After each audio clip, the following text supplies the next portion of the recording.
When I started dating my ex-boyfriend, I told him I wouldn't make a puppet of him when we broke up, but he also told me that he would stop taking Robitussin recreationally. Sometimes we say things we don't mean. So when I woke up this morning, I just had to start one. I began by carefully tracing and cutting out the foam head base for the puppet and then placing that aside. I then grabbed my hot glue gun, setting aside a few extra pieces before I began gluing the foam head piece together, making sure to squeeze together each piece so they stayed put.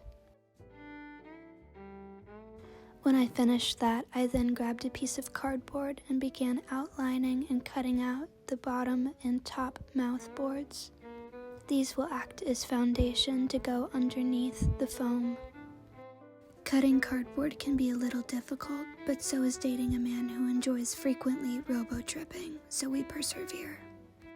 Once those were cut out, I then grabbed some fabric that I am going to use to line them, carefully tracing each piece, one to go on top and one to go on the bottom. I then carefully measured and cut some elastic to go on either side of the mouth board, pinning each one into place.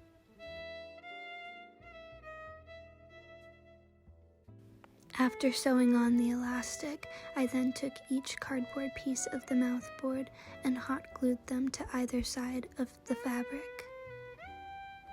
Using hot glue is not the sturdiest way to do this, but I inhaled a little bit too much contact cement glue when making previous ex-boyfriend puppets, so in an attempt to maintain my grasp of the English language and stay present within my body, I will be sticking with hot glue for now. After carefully securing the fabric to the mouth boards, I then began cutting a tongue for the puppet. I tried to pick a shade of red that perfectly matched the light bulb he would send me photos of himself staring into, as he did what he described as clockwork oranging himself.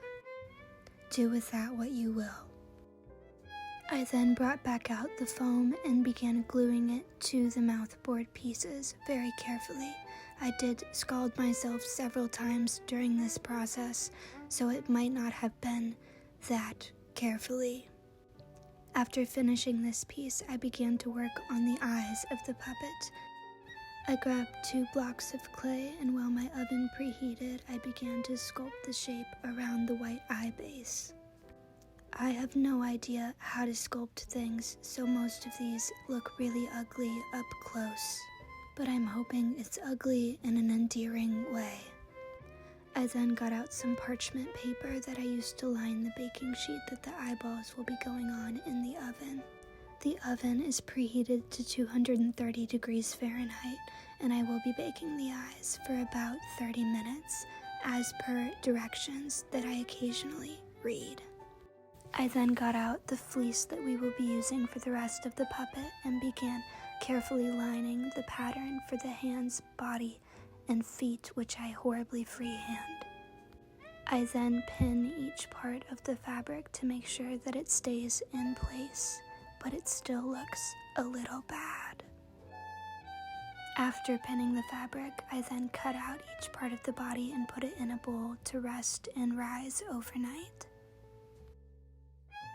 After a long night of reliving this relationship in my dreams, I then removed the puppet that had risen from the bowl and examined him closely.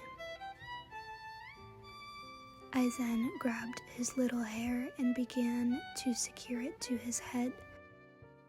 Once his hair was hot glued on, I then got out his tiny little tuxedo and dressed him in it. He will be wearing this tiny tuxedo to a photo shoot for my next single that is about my ex-boyfriend. Before we left, I made him take a long, hard look at himself. Then we went to the shoot.